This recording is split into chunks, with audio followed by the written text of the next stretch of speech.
Hello and welcome to part 3 of how I got a free car. I had a top of the range Land Rover Discovery Sport Dynamic Luxe that was costing me almost £500 a month on a PCP or personal contract plan. This contract came to an end in February and I had a balloon payment of £18,400 in order to own the car outright. Largely because of the impact that COVID has had on the second-hand car market, the residual value of my car was way more than that was estimated in the finance plan. So much so that when I sold my car through Motorway, go back to part 2 if you haven't seen that, I managed to make a profit of £11,000. Now I use the word profit. Of course this isn't profit, and strictly speaking it isn't free money. It's simply a rebate back on what I'd already paid into my PCP. But it certainly feels like free money. It feels like a profit to me because I never expected to get anything back. Over the course of the 4 years I paid almost £24,000 into the PCP. So by getting back £11,000, it meant that I reduced the overall payments to just under £13,000, which essentially meant that the effective monthly payment that I'd made for the car over the course of that PCP was under £300. I was determined not to get myself into another PCP or other car contract using that £11,000 that I'd got back. I'm on a mission to become financially independent and I want to lower my monthly expenses as much as I possibly can in order to reach financial independence as soon as I can. I make an exception for running shoes, of course. So get on with it, woman. What car did you buy? I hear you cry. I bought a Fiat 500 for cash and I am very, very happy with it. If that's all that you were here to find out, then feel free to go and do something more useful, but I'd love you to stick around as I go through the whole search experience, the purchase experience and the delivery experience for my new car. So I had been doing a ton of thinking about what I should do in terms of getting a new car over the course of the 4 years, but there was just nothing that appealed to me. Until that is, we had a holiday in Rome in October. And of course, being Rome with the really tiny streets, it was the first time I'd been there and I can't believe how narrow some of the streets are. There were Fiat 500s everywhere. And in fact, Fiat 500 looks kind of big for Rome because a lot of people were driving even smaller, teeny tiny smart cars, or those kind of moped cars that aren't really cars at all that you can drive on a motorbike license. The Fiat 500 looks so cute on the streets of Rome and I kind of fell in love with them while we were there. Upon a bit more research, I realised that the car ticked all of the boxes that I was looking for. It seems like it's low cost to run, relatively low cost to service, and within the budget that I was looking for in order to be able to buy a car outright for cash. And after 4 years of parking a whacking big Land Rover Discovery, I'm not going to lie that I was looking forward to having something that was a bit easier to park. But then again, it's not as though I live in a city.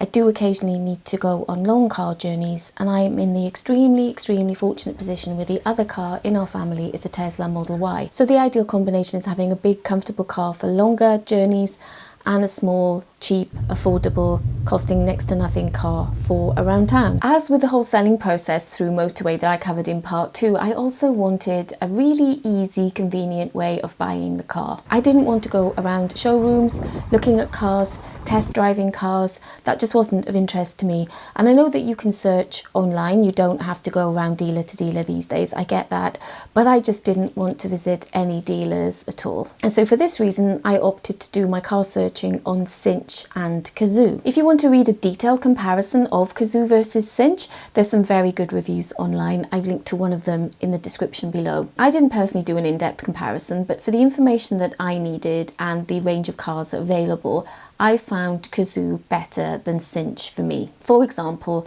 a minor, but for me a really important detail, was that on Cazoo they listed the number of keys that each car had, whereas I couldn't seem to find that on Cinch. Because basically, given the wide choice of second-hand Fiat 500s available, I may as well get one that had 2 keys, because I don't know if all car manufacturers are the same, but it was a real pain in the neck getting a second key for a Jaguar Land Rover.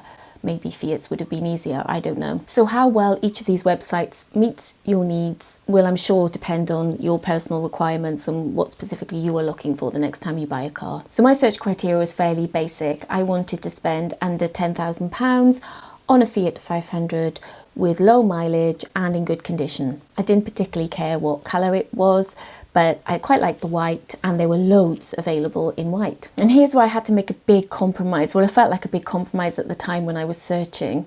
I had been driving an automatic car for the past 4 years and I was a little bit anxious, a little bit scared of going back onto full manual. It seemed that there were automatic Fiat 500s available, but they didn't get very good reviews and they seemed like they were more expensive to service. So bearing in mind that my number one criteria was to keep costs as low as possible, I thought, well, I'm just going to have to take the gamble that I remember how to drive a manual car after all this time. And Cazoo had an excellent range and I found a 2017 model that had 3,400 miles and was in excellent condition. So I bought it. Now at this point, I would like to say that there are way more affordable cars out there that meet the criteria that I was looking for. But I'm not ashamed to admit that style and looks was a consideration for me. I'd be lying if I said that it's a purely logical decision. Of course, there was some emotion involved and I wanted a car that I liked the look of. I could have got one for way less than this, I know that, but I'm really happy with what I went for. The purchase experience. Now the actual purchase experience through Cazoo was extremely straightforward. The hardest part was actually persuading my bank that I really did want to part with the £9,500 in cash,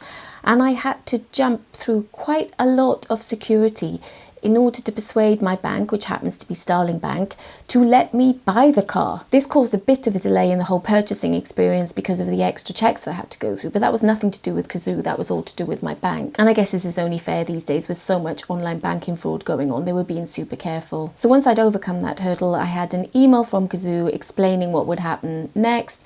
I had a choice of delivery dates, and I chose one that was a week away from the date that I bought the car. The delivery experience. I opted to pay the extra to get the car delivered to my home because I don't live near to a Cazoo service centre. They charge £149 to deliver the car, which I thought was pretty good value considering how far I live from the nearest service centre. If you do live closer to a Cazoo service centre, then of course you can opt not to pay the £149 and go and collect the car yourself. On the day of the delivery, my driver called Norman, called me at 6:30 a.m. to say that he was 10 minutes away. And Norman could not have been more enthusiastic about the car that I had bought. It was almost as if he wanted to buy it himself. It turns out that he'd owned several Fiat 500s in the past and he genuinely seemed to like the car that he was delivering and he genuinely seemed to love his job.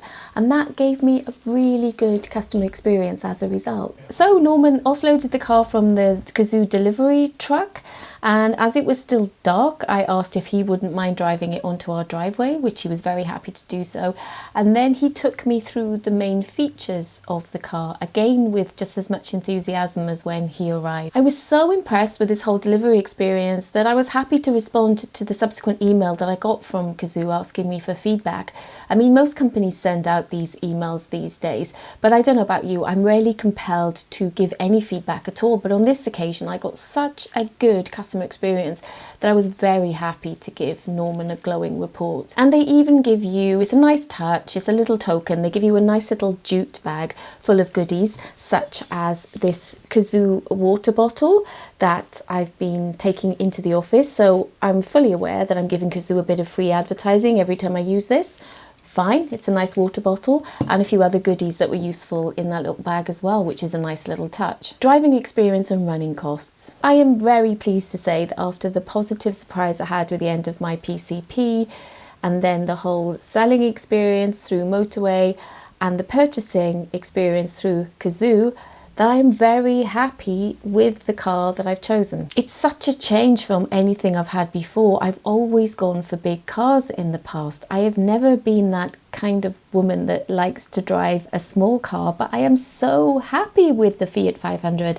I call it my little Cinquecento and it's such fun. After initial hiccup of forgetting to press the clutch when I was reversing off the drive the first time and grinding the gears, I haven't forgotten since, and I'm really pleasantly surprised how easily I've adapted back to driving a manual car. And I love how easy it is to park. In the past when I've gone into town, I would usually go to the multi-storey car park because it was just easier to find a space in a big car.